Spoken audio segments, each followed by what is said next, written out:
Hi guys, welcome back to my YouTube channel. ನೀವು ನೋಡ್ತಾ ಇದ್ದೀರಾ Chaitra Chandanagowda lifestyle vlog. ನಾನಿವತ್ತು ಡೈಲಿ ವ್ಲಾಗ್ ಮಾಡ್ತಾ ಇದ್ದೀನಿ. ನಾನಿಲ್ಲಿ ಬೆಳಗ್ಗೆ ತಿಂಡಿಗೆ ಅಂತೇಳಿ ಟೊಮೆಟೊ ಬಾತ್ನು ಕೂಡ ಪ್ರಿಪೇರ್ ಮಾಡ್ತಾ ಇದ್ದೀನಿ. ಮೊದಲನೇದಾಗಿ ಒಂದು ಕಡಾಯಿಗೆ 1 ಸ್ಪೂನಷ್ಟು ಆಯಿಲ್ ಹಾಕ್ಕೊಂಡು ಆಯಿಲ್ ಚೆನ್ನಾಗಿ ಕಾದಾದಮೇಲೆ ಒಂದು ಮೀಡಿಯಮ್ ಸೈಜ್ನಷ್ಟು ಆನಿಯನ್ನ ಸಣ್ಣದಾಗಿ ಕಟ್ ಮಾಡಿ ಇಟ್ಕೊಂಡಿದ್ದೀನಿ. ಅದನ್ನು ಕೂಡ ಸೇರಿಸ್ಕೊತಾ ಇದ್ದೀನಿ. ಆನಿಯನ್ ಸ್ವಲ್ಪ ಬ್ರೌನ್ ಕಲರ್ ಬರೋವರೆಗೂ ಫ್ರೈ ಮಾಡಿಕೊಂಡು ಅದಕ್ಕೆ 1 ಸ್ಪೂನ್ನಷ್ಟು ನಾನಿಲ್ಲಿ ಸೋಂಪನ್ನು ಕೂಡ ಸೇರಿಸ್ಕೊತಾ ಇದ್ದೀನಿ. ಸೋಂಪು ಹಾಕೋದ್ರಿಂದ ಟೇಸ್ಟ್ ಕೂಡ ಚೆನ್ನಾಗಿ ಬರುತ್ತೆ, ಫ್ಲೇವರ್ ಕೂಡ ಚೆನ್ನಾಗಿರುತ್ತೆ. ಹಾಗೆ ಇಲ್ಲಿ ಒಂದು ಅರ್ಧ ಇಂಚಿನಷ್ಟು ಚಕ್ಕೆ ಮತ್ತು ಒಂದೇ 2 ಲವಂಗ ಕೂಡ ಸೇರಿಸ್ಕೊಂಡಿದ್ದೀನಿ. 1 ಇಂಚಷ್ಟು ಶುಂಠಿ ಮತ್ತು 1 ಗೆಡ್ಡೆ ಬೆಳ್ಳುಳ್ಳಿ ಕೂಡ ಸೇರಿಸ್ಕೊಂಡು 2 ಸ್ಪೂನ್ನಷ್ಟು ತೆಂಗಿನಕಾಯಿನೂ ಕೂಡ ಸಣ್ಣದಾಗಿ ಕಟ್ ಮಾಡಿ ಹಾಕ್ಕೊಂಡಿದ್ದೀನಿ. ಅದನ್ನ ಚೆನ್ನಾಗಿ ಫ್ರೈ ಮಾಡಾದಮೇಲೆ ನಾನಿವಾಗ 3 ಟೇಬಲ್ ಸ್ಪೂನ್ನಷ್ಟು ಧನಿಯಾ ಬೀಜ ಕೂಡ ಸೇರಿಸ್ಕೊತಾ ಇದ್ದೀನಿ. ಇದನ್ನು ಧನಿಯಾ ಬೀಜ ಸ್ವಲ್ಪ ಕ್ರಿಸ್ಪಿ ಆಗೋವರೆಗೂ ಚೆನ್ನಾಗಿ ಫ್ರೈ ಮಾಡಬೇಕು. ಇದಕ್ಕೆ ನಾನಿವಾಗ 4 ಬ್ಯಾಡಗಿ ಮೆಣಸಿನ್ಕಾಯಿ ಕೂಡ ಸೇರಿಸ್ಕೊಂಡು ಚೆನ್ನಾಗಿ ಫ್ರೈ ಮಾಡ್ಕೊತಾ ಇದ್ದೀನಿ. ಇದು ಸ್ವಲ್ಪ ಚೆನ್ನಾಗಿ ಫ್ರೈ ಆದಮೇಲೆ ಒಂದು ದೊಡ್ಡ ಸೈಜ್ ಟೊಮೆಟೊ ಕೂಡ ಸೇರಿಸ್ಕೊಂಡು ಚೆನ್ನಾಗಿ ಅದನ್ನು ಕೂಡ ಫ್ರೈ ಮಾಡ್ಕೊತಾ ಇದ್ದೀನಿ.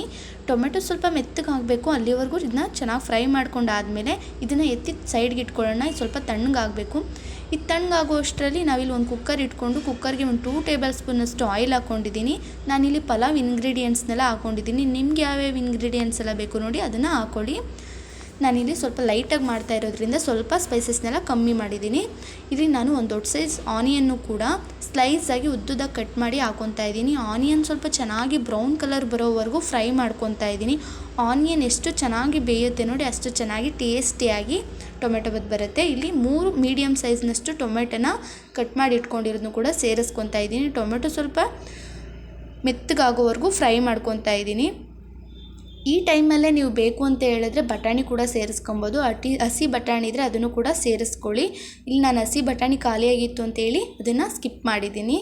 ಈಗ ತಣ್ಣಗಾಗಿದ್ದಂಥ ಮಿಶ್ರಣ ಕೂಡ ಎಲ್ಲ ಸೇರಿಸ್ಕೊಂಡು ಗ್ರೈಂಡ್ ಮಾಡಿಕೊಂಡು ಬಂದಿದ್ದೀನಿ. ಇದನ್ನು ಸ್ವಲ್ಪ ತೀರಾ ನುಣ್ಣಗೆ ಗ್ರೈಂಡ್ ಮಾಡಿ ಇಟ್ಕೊಂಡಿದ್ದೀನಿ. ಅದನ್ನು ಕೂಡ ಸೇರಿಸ್ಕೊಂಡು ಚೆನ್ನಾಗಿ ಫ್ರೈ ಮಾಡ್ಕೊತಾ ಇದ್ದೀನಿ. ಇದು ಕೂಡ ಚೆನ್ನಾಗಿ ಬೆಂದಿರೋದ್ರಿಂದ ಜಾಸ್ತಿ ಟೈಮೇನು ತೊಗೊಳ್ಳಲ್ಲ. ಇದು ಆಯಿಲ್ ಬಿಟ್ಟಾದಮೇಲೆ ಅದಕ್ಕೆ ನಾನಿವಾಗ 1 ಸ್ಪೂನಷ್ಟು ಚಿಲ್ಲಿ ಪೌಡರ್ನು ಕೂಡ ಸೇರಿಸ್ಕೊತಾ ಇದ್ದೀನಿ. ಬ್ಯಾಡಗೆ ಮೆಣಸಿನ್ಕಾಯಿ ಏನು ಅಷ್ಟೊಂದು ಖಾರ ಇರಲ್ವಲ್ಲ, ಹಾಗಾಗಿ ಚಿಲ್ಲಿ ಪೌಡರ್ನು ಕೂಡ ಸೇರಿಸ್ಕೊಂಡಿದ್ದೀನಿ. ಅದೇ ಮಿಕ್ಸರ್ ಜಾರ್ಗೆ ನಾನು ಸ್ವಲ್ಪ ನೀರು ಹಾಕ್ಕೊಂಡು ಮಿಕ್ಸ್ ಮಾಡಿ ಅದನ್ನು ಕೂಡ ಸೇರಿಸ್ಕೊತಾ ಇದ್ದೀನಿ. ಇವಾಗ ಕಾಯಿಸಿಟ್ಟಿರೋಂಥ ನೀರನ್ನು ಕೂಡ ಸೇರಿಸ್ಕೊತಾ ಇದ್ದೀನಿ. ನಾನಿಲ್ಲಿ 1 ಗ್ಲಾಸ್ ಅಕ್ಕಿಗೆ 2 ಗ್ಲಾಸ್ನಷ್ಟು ನೀರು ಅಂದರೆ ನಾನಿಲ್ಲಿ 1.5 ಗ್ಲಾಸ್ನ ಅಕ್ಕಿಗೆ ಮಾಡ್ತಾ ಇರೋದ್ರಿಂದ ಒಂದು 3 ಗ್ಲಾಸ್ನಷ್ಟು ನೀರನ್ನು ಕೂಡ ಸೇರಿಸ್ಕೊಂಡು ಚೆನ್ನಾಗಿ ಕುದಿಯೋಕ್ಕೆ ಬಿಡೋಣ.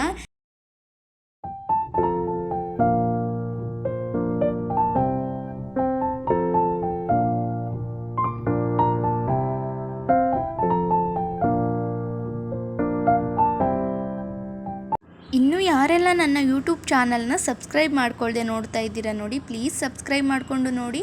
ಇದರಿಂದ ನನಗೆ ಒಂದೊಳ್ಳೆ ಸಪೋರ್ಟ್ ಅನ್ನೋ ಸಿಕ್ಕುತ್ತೆ. ಹಾಗೆ ಈ ವಿಡಿಯೋ ಇಷ್ಟ ಆದಲ್ಲಿ ಲೈಕ್, ಶೇರ್, ಕಮೆಂಟ್ ಮಾಡೋದನ್ನ ಮರಿಬೇಡಿ. ವಾಶ್ ಮಾಡಿಟ್ಕೊಂಡಿರುವಂತಹ ಅಕ್ಕಿನೂ ಕೂಡ ಸೇರಿಸ್ಕೊತಾ ಇದ್ದೀನಿ.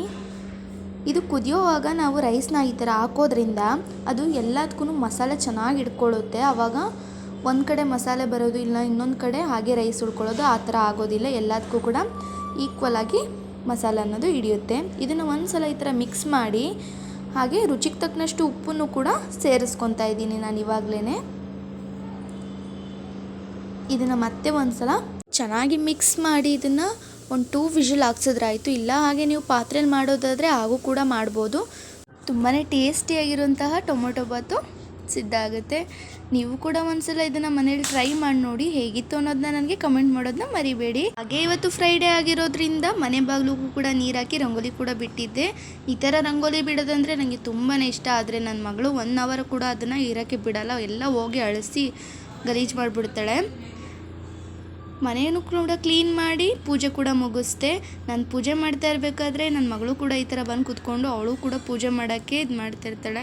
ಅವಳಿಗೆ ದೇವ್ರ ಮೇಲೆ ಅಂದರೆ ತುಂಬಾ ಭಕ್ತಿ ಜಾಸ್ತಿ, ನನಗಿಂತ ತುಂಬಾ ಭಕ್ತಿ ಅವಳಿಗೆ. ಯಾವಾಗಲೂ ದೇವ್ರು ಮಾಡೋದು, ಪೂಜೆ ಮಾಡೋದು ಅಂದರೆ ಅವಳಿಗೆ ಜಾಸ್ತಿನೇ ಇಂಟ್ರೆಸ್ಟು. ಮಧ್ಯಾಹ್ನ ಲಂಚ್ಗೆ ಅಂತೇಳಿ ಅಲಸಂದೆ ಕಾಳು ಸಾಂಬಾರು ಕೂಡ ಮಾಡಿದ್ದೆ, ತುಂಬಾ ರುಚಿಯಾಗಿತ್ತು. ಇದ್ರ ಡೀಟೇಲ್ ವ್ಲಾಗ್ನ ನಾನು ಶಾರ್ಟ್ಸ್ನಲ್ಲಿ ಅಪ್ಲೋಡ್ ಮಾಡಿದ್ದೀನಿ. ಇಂಟ್ರೆಸ್ಟ್ ಇದ್ದರೆ ಒಂದ್ಸಲ ಚೆಕ್ ಮಾಡಿ ನೋಡಿ. ನೀವು ಕೂಡ ಒಂದ್ಸಲ ಇದನ್ನು ಮನೇಲಿ ಟ್ರೈ ಮಾಡಿ. ಮತ್ತು ಇದು ನೆಕ್ಸ್ಟ್ ಡೇ ವ್ಲಾಗು. ಬೆಳಗ್ಗೆನೇ ನನ್ನ ಮಗಳು ಕಸಿನ ಮೊರ ಮತ್ತು ಪೊರ್ಕೆ ಎತ್ಕೊಬಂದು ಕಸ ಗುಡಿಸ್ತೀನಿ ಅಂತೇಳಿ ಎತ್ಕೊಂಡು ಓಡಾಡ್ತಾ ಇದ್ಲು ಮನೆಯೆಲ್ಲ. ನಾನು ಎಲ್ಲೇ ಹೌಸ್ ಮಡಗಿದ್ರೂ ಕೂಡ ಇವಳು ಅದನ್ನು ಎತ್ಕೊಬಂದು ಮನೆ ಗುಡಿಸೋದು ಮಾತ್ರ ಬಿಡೋದೇ ಇಲ್ಲ. ಇಷ್ಟು ಕ್ಯೂಟಾಗಿ ಮನೆ ಪಾಪ ಪೊರ್ಕೆ ಎತ್ತಕ್ಕೂ ಕೂಡ ಅವಳ ಕೈಯಲ್ಲಿ ಶಕ್ತಿ ಇಲ್ಲ. ಮನೆಯೆಲ್ಲ ಗುಡಿಸ್ತೀನಿ ಅಮ್ಮ ಅಂತೇಳಿ, ನಾನು ಗುಡಿಸಿರೋ ಸಾಕಾಗಲ್ಲ ಕಸನ ಅಂತೇಳಿ ಅವಳು ಕೂಡ ಕಸ ಗುಡ್ಸೋಕ್ಕೆ ಅಂತ ಓಡಾಡ್ತಾ ಇದ್ಲು.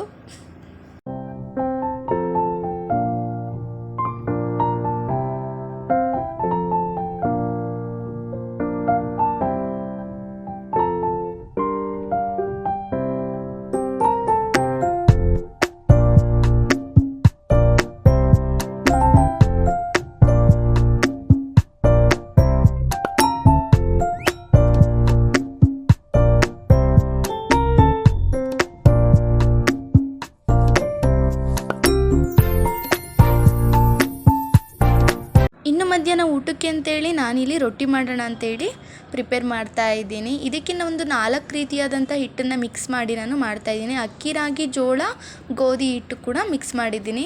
ತುಂಬಾ ಚೆನ್ನಾಗಿ ಬರುತ್ತೆ. ಕೆಲವೊಬ್ರು ಹೇಳ್ತಾರೆ ಈ ಥರ ಚೆನ್ನಾಗಿ ಬರೋದಿಲ್ಲ, ಅದೆಲ್ಲ ಕಚ್ಕೊಳ್ಳುತ್ತೆ, ಇಲ್ಲಾಂದರೆ ಒಡಕ್ಲು ಥರ ಆಗಿಬಿಡುತ್ತೆ ಅಂತ.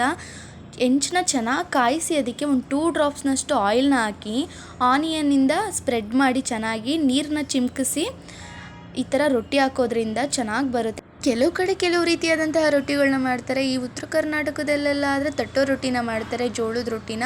ಇನ್ನು ಕೆಲವು ಕಡೆ ಅಕ್ಕಿ ರೊಟ್ಟಿ ಮಾಡ್ತಾರೆ. ಆದರೆ ನಮ್ಮ ಕಡೆ ಆದರೆ ಈ ಥರ ಬಳಿಯೋ ರೊಟ್ಟಿನ ಮಾಡ್ತಾರೆ. ನಿಮ್ಮ ಕಡೆ ಯಾವ ರೀತಿಯಾದಂಥ ರೊಟ್ಟಿ ಮಾಡ್ತಾರೆ ಅನ್ನೋದನ್ನ ತಿಳಿಸಿ.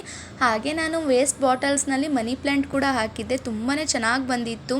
ಈ ಮನಿ ಪ್ಲ್ಯಾಂಟನ್ನ ಈ ಥರ ಕಟ್ ಮಾಡಿ ಅದನ್ನು ಬಾಟಲ್ಸ್ಗೆ ಹಾಕ್ಬಿಟ್ಟು ನೀಟಾಗಿ ಇಟ್ಬಿಟ್ಟು ವಾರಕ್ಕೆ ಒಂದ್ಸಲ ಅಥವಾ 15 ದಿನಕ್ಕೆ ಒಂದ್ಸಲ ನೀರನ್ನ ಚೇಂಜ್ ಮಾಡಿ ಇದನ್ನು ಮೇಯ್ನಾಗಿ ಗಾಳಿ ಬೆಳಕಿರೋ ಕಡೆ ಇಡಿ. ತುಂಬಾ ಚೆನ್ನಾಗಿ ಬರುತ್ತೆ. ಬೆಳಕಿರೋ ಕಡೆ ಇಡದೆ ಹೋದರೆ ಅದು ಚೆನ್ನಾಗಿ ಬರೋದಿಲ್ಲ. ನಾನಿದನ್ನು ನನ್ನ ಕಿಚನ್ ಶೆಲ್ಫ್ನಲ್ಲಿ ಇಟ್ಕೊಂಡಿದ್ದೀನಿ. ತುಂಬಾ ಚೆನ್ನಾಗಿ ಬಂದಿದೆ. ನೋಡೋಕ್ಕಂತೂ ಬೇರೆ ಥರ ಲುಕ್ಕೆ ಕ್ರಿಯೇಟ್ ಮಾಡಿದೆ ಇದು.